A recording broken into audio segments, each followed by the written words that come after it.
Assalamualaikum warahmatullahi wabarakatuh. Ketemu lagi dengan saya Rusdi, calon penggerak terlapan dari SMK Negeri 1 Kandapura Kabupaten Kediri.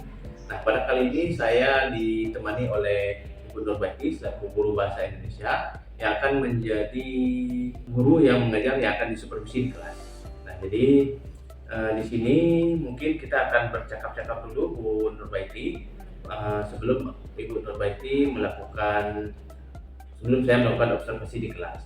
Nah, jadi sebelum itu maka kita akan melakukan percakapan, namanya percakapan prakondisi, di mana tujuannya adalah untuk mengkondisikan, mungkin mempersiapkan apa yang akan diperlukan dalam melakukan supervisi kelas. Baik, Bu Nurbaiti, kita mulai ya. Baik, mungkin beberapa pertanyaan yang ingin saya tanyakan kepada Ibu. Yang pertama adalah tujuan pembelajaran apa yang Ibu harapkan nanti di dalam pembelajaran ini? Baik Pak, jadi tujuan pembelajaran yang akan saya lakukan di kelas nanti, saya berharap siswa itu dapat menginterpretasi teks laporan hasil observasi, baik itu dari segi definisi mereka bisa memahami, kemudian dari segi struktur, ciri-ciri teks laporan hasil observasi, mungkin itu yang saya ingin capai Pak. Ya, baik. Jadi tujuannya adalah ingin mendeskripsikan tentang teks laporan hasil observasi tadi ya. Kemudian area pengembangan apa yang ingin dikembangkan terhadap siswa di sana? Areanya situasi belajarnya di dalam itu gimana caranya mengkondisikan siswa itu belajarnya lebih aktif. Aktif. Oke. Nah, kemudian Bu Nurbaiti tentu sudah punya strategi, kemudian model pembelajaran ataupun metode serta langkah-langkah pembelajaran yang ingin Ibu lakukan. Mungkin bisa diceritakan sedikit sebelum kita melakukannya di kelas. Iya, nanti mengenai strategi pembelajaran, saya ingin gunakan model pembelajaran kooperatif, Pak. Jadi nanti siswa akan saya bentuk kelompok, di situ mereka akan bekerja sama, kemudian nanti mereka akan mempresentasikan hasil dari diskusi dengan anggota kelompoknya. Oke, berarti di sini model pembelajaran yang dikembangkan cooperative learning, kemudian menggunakan metode diskusi kelompok. Iya, diskusi kelompok. Ya, baik. Kemudian media pembelajaran apa yang akan Ibu gunakan dalam nanti pertemuan nanti? Nanti ada e-fokus tentunya Pak. Ya pakai e-fokus. Jadi mereka akan mengamati teks hasil observasi itu di e-fokus itu. Jadi berdasarkan pengamatan mereka nanti akan melakukan tugas baru mereka presentasi. Itu pakai media e-fokus untuk menyampaikan metode pembelajaran ya. Oke, kemudian kapan akan kita lakukan supervisi? Kamis depan aja Pak, tanggal 26. Jam berapa itu? Pagi. Jadi jam pertama? saya ada di kelas 1 animasi jam 1, 2, 3 sampai 4. Oke, jam 10.15 Pak. Di kelas 10 animasi ya, Iya. jam 1 sampai dengan 4. Ya, berakhirnya jam 10.15 nanti. Oke, berarti kita bisa jumpa di kelas animasi ya. Oke, mungkin itu pertanyaan yang ingin saya sampaikan sedikit kok. Kemudian mungkin sebelum kita tutup, refleksi apa yang Ibu dapatkan dari percakapan pra-observasi ini? Dapat menambah wawasan saya tentang bagaimana cara mengkondisikan situasi kelas itu menjadi lebih kondusif, lebih aktif siswanya mungkin Pak ya, seperti itu mungkin harapannya itu ya. Oke, terima kasih Bu Nurbaiti. Itulah percakapan prakondisi yang saya lakukan untuk melakukan supervisi ke depannya dengan Ibu Nurbaiti selaku guru bahasa Indonesia. Demikian, terima kasih. Assalamualaikum warahmatullahi wabarakatuh. Terima kasih Bu Baiti. Assalamualaikum warahmatullahi wabarakatuh. Waalaikumsalam warahmatullahi wabarakatuh. Bagaimana kabarnya hari ini? Baik. Ya. Jadi ini sudah absen tadi ya? Sudah absen, jadi yang tidak hadir ini Mahera. Ya, Mahera tidak hadir. Jauh. Sama Jaki Adiana ya? Jauh. Satu lagi siapa? Ashima.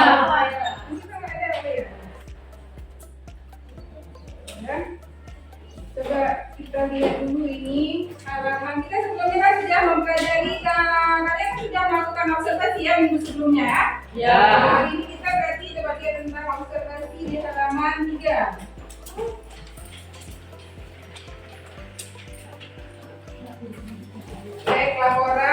observasi secara unik ya. Yang kita bahas hari ini itu ada definisi, kemudian sifat dan struktur. Jadi kita bahas dulu masalah definisinya. Jadi observasi ini yang kalian ketahui apa? Observasi. Sebelum kalian masuk ke sini juga kalian sudah sebelumnya melakukan observasi dari pertama masuk di pintu pagar sampai di kelas itu sudah kalian lakukan observasi sebenarnya. Jadi apa itu observasi? Observasi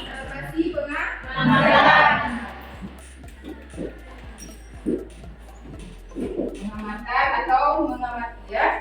Jadi observasi itu kalau kita lihat berdasarkan sifatnya itu ada yang berupa pertama ada yang bersifat apa? Spesifik. Ya, spesifik.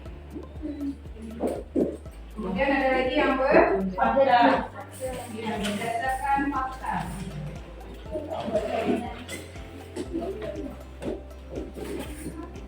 Ya. Jadi pada pertemuan sebelumnya kita sudah pernah melakukan observasi dan sudah saya bagikan mapping masing-masing setiap kelompok. Di situ kalian sudah melihat, sudah mengamati, ya kan? Jadi sudah tahu apa itu yang bersifat fakta, apa itu yang bersifat spesifik. Ini kita bahas dulu yang bersifat spesifik. Spesifik itu maksudnya bagaimana? Yang bersifat spesifik. Spesifik adalah bagaimana maksudnya? Khusus pada objek yang diamati. Ya, khusus pada objek yang diamati. Selain itu spesifik. Kalau yang kedua berdasarkan fakta, ini yang ada dulu bersifat spesifik, khusus dengan objek yang diamati. Jadi itu adalah suatu benda yang sama, kita mempunyai penjelasan yang sama. Misalnya kalian observasinya di bagian salah satu kelompok apa itu di kelas ya.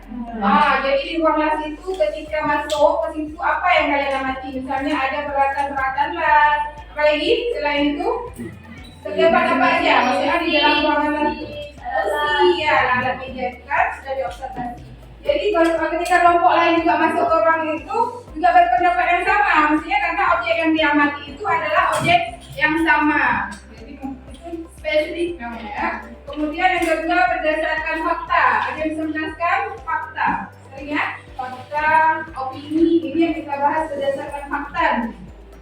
Kalau observasi tidak ada yang lihat opini fakta. Kelompok Raisur. Fakta itu bagaimana berdasarkan fakta.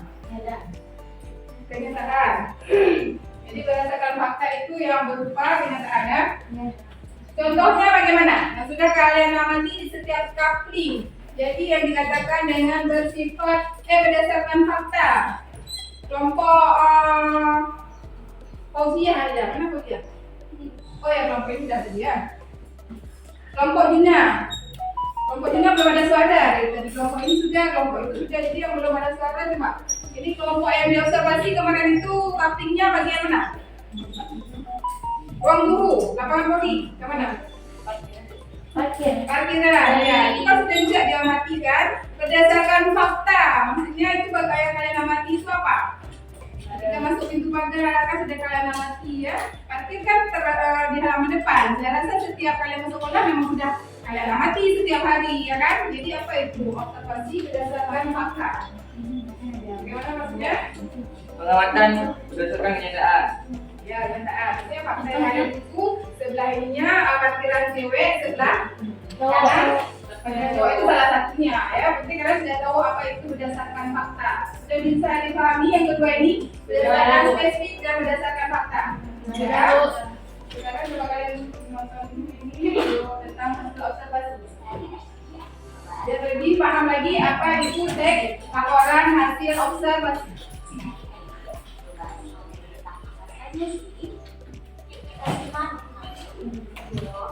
Perhatikan ya, diperhatikan.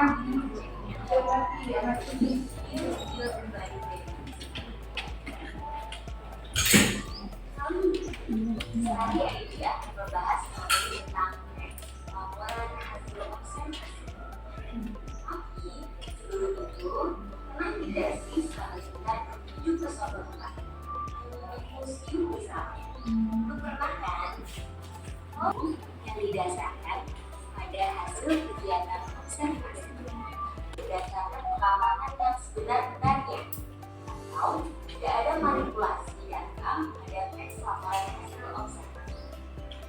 Yang ketiga, tidak mengandung hal-hal yang menyimpang. Maksudnya adalah tidak mengandung dugaan-dugaan yang tidak tepat atau pemihak terhadap sesuatu. Inti dari pernyataan ini adalah tidak menyimpang, ditulis berdasarkan fakta dan tidak memihak tidak apapun.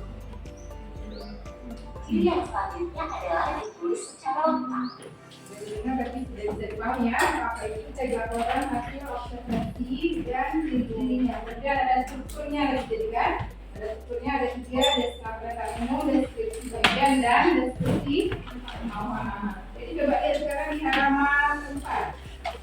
Halaman 4 ini kita tidak perlu lagi kedua ya, mau observasi kita lakukan observasi yang 2 jam ya. Kedua, jadi halaman 4 ini ada teks kering. Coba dilihat sudah. Teks kering itu coba dibaca, dipahami dulu, nanti kita akan ada tugas. Tugasnya itu ada di halaman 6. Kalian coba menconteng aja. Menconteng misalnya di sini kan ada, coba lihat yang halaman 16 sudah. Jadi halaman 6 ini ada kotak-kotak ini ya kan? Nanti tinggal join aja. Jadi ini berkelompok ya, dikerjakannya nanti kita akan presentasi ke depan. Kalau berkelompok nanti akan saya panggil, siapa yang saya panggil itu yang akan presentasi. Nanti tinggal join aja. Jelas? Bisa dipahami? Ada yang tidak?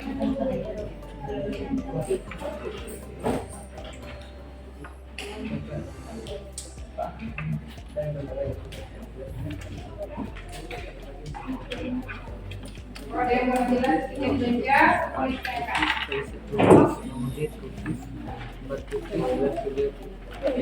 Jangan lupa tulis nama anggota kelompok. Karena tidak ada dijaga nama.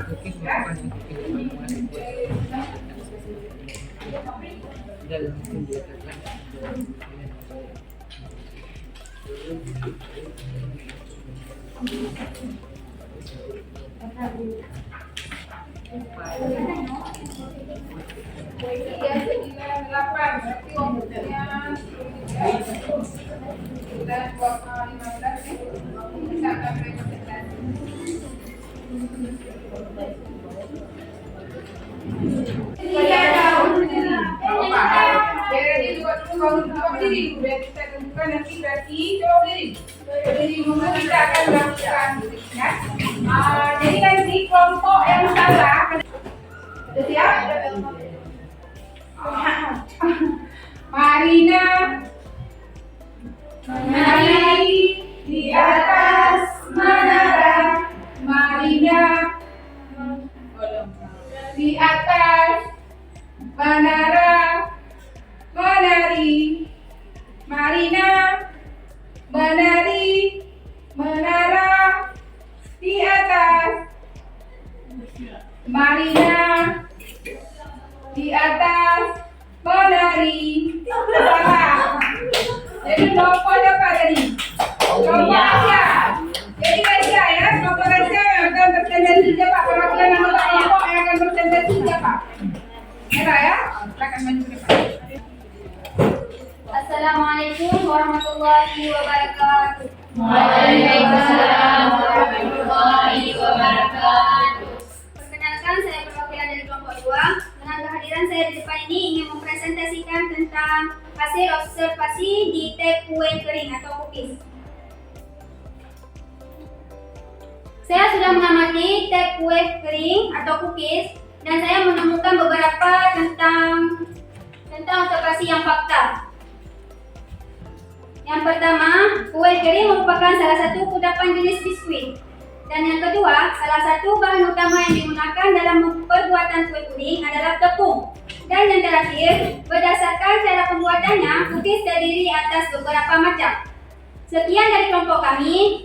Lebih dan kurang kami minta maaf. Wassalamualaikum warahmatullahi wabarakatuh. Yang dipresentasikan oleh Hera tadi yaitu observasi berdasarkan fakta. Jadi kue kering itu merupakan salah satu kudapan jenis biskuit ya. Tadi Hera melihatkan juga. Jadi sudah sangat jelas ya. Dari TK ke melakukan pada saat pengamatan, ya kan? Ya. Tujuan kita melakukan pengamatan itu untuk apa? Untuk mendapatkan informasi. Ya, informasi baik itu secara kondisi, situasi, keadaan dan lain-lain seperti yang sudah kalian lakukan tadi. Jadi itu yang namanya tujuan dan definisi observasi. Sudah bisa dipahami? Sudah. Ada yang kan sebelum saya tutup? Ada? Ya. Baiklah, untuk materi kita hari ini sampai sini dulu. Nanti untuk pertemuan berikutnya kita akan masuk ke tag laporan, tag prosedur maksud saya. Assalamualaikum warahmatullahi wabarakatuh. Waalaikumsalam warahmatullahi wabarakatuh. Assalamualaikum Bu Baiti. Waalaikumsalam. Ya, terima kasih Bu Nur Baiti sudah hadir bersama saya hari ini. Jadi setelah kita melakukan supervisi di kelas, bagaimana Bu Nur Baiti mengajar di kelas, hari ini saya ingin bincang-bincang dengan Bu Baiti terkait dengan proses supervisi mengajar Bu Baiti dalam kelas. Jadi ada beberapa hal mungkin yang perlu kita diskusikan supaya proses belajar mengajar kita di kelas menjadi lebih baik. Ya. Baik Bu Baiti ya, kita mulai. Yang pertama saya ingin bertanya kepada Bu Baiti. Nah ini kan Bu Baiti sudah melaksanakan supervisi di kelas, sudah mengajar dengan sangat baik saya kira ya. Lalu bagaimana perasaan Bu Baiti ketika pembelajaran di kelas? Baik, jadi selama ini ketika saya mengajar di kelas, alhamdulillah menyenangkan bagi saya karena ketika penyampaian materi yang saya sampaikan ke siswa, siswanya bisa mengerti apa yang saya jelaskan.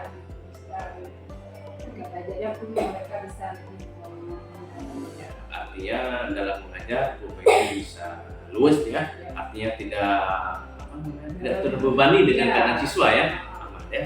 Baik Bu Baiti. Kemudian dari pengalaman yang sudah Bu Baiti jalankan selama mengajar, kira-kira hal baik apa yang sudah Bu Nur Baiti lakukan di dalam kelas? Yang menurut Bu Baiti yang sudah cukup baik Ibu Baiti punya?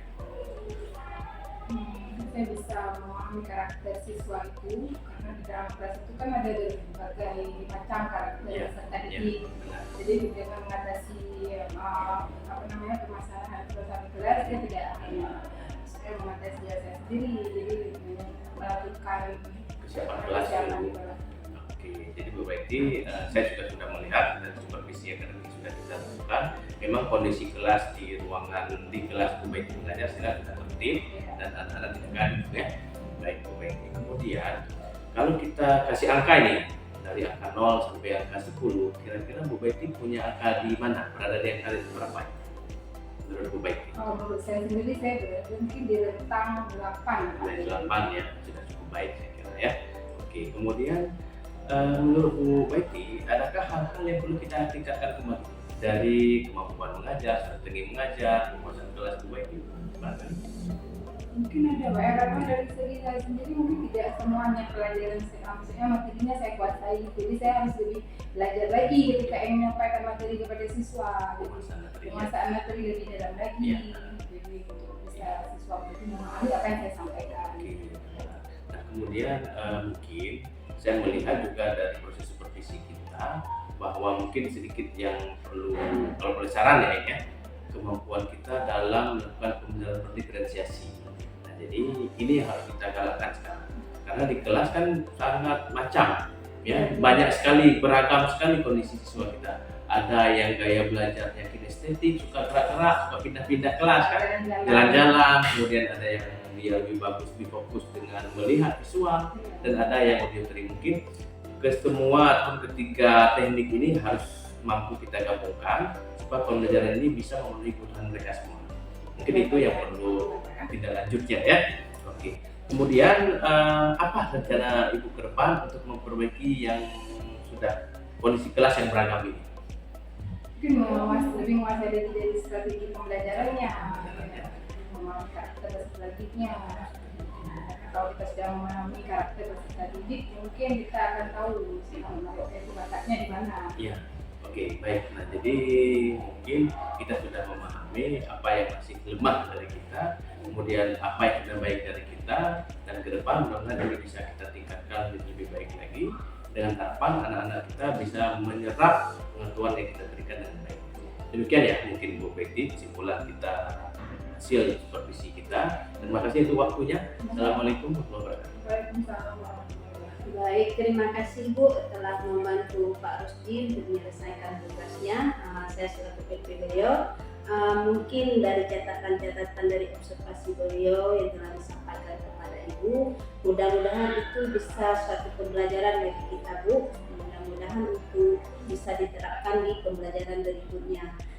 Kemudian ini adalah merupakan suatu penilaian bagi Pak Rusdi untuk membuat supervisi terhadap Ibu. Jadi bukan suatu penilaian yang bagaimana gitu sehingga Ibu membuat satu kekhawatiran itu sebagai nilai saja ya Bu ya. Mungkin apa yang Ibu ingin kembangkan ke depan berdasarkan hasil supervisi yang dilakukan oleh Pak Rusdi, mungkin itu haruslah dilakukan untuk selama-lamanya ya Bu ya. Semoga kita membuat anak kita bahagia, peserta didik kita bahagia, bahkan kita sendiri jadi bahagia seperti itu, karena kita kan merdeka belajar ya Bu ya. Mudah-mudahan dengan arahan dan bimbingan dari Pak Rusdi dalam melakukan membuat satu RPP dan satu pembelajaran bagi kita semua ya. Terima kasih Bu atas kesempatan Ibu yang telah disebut.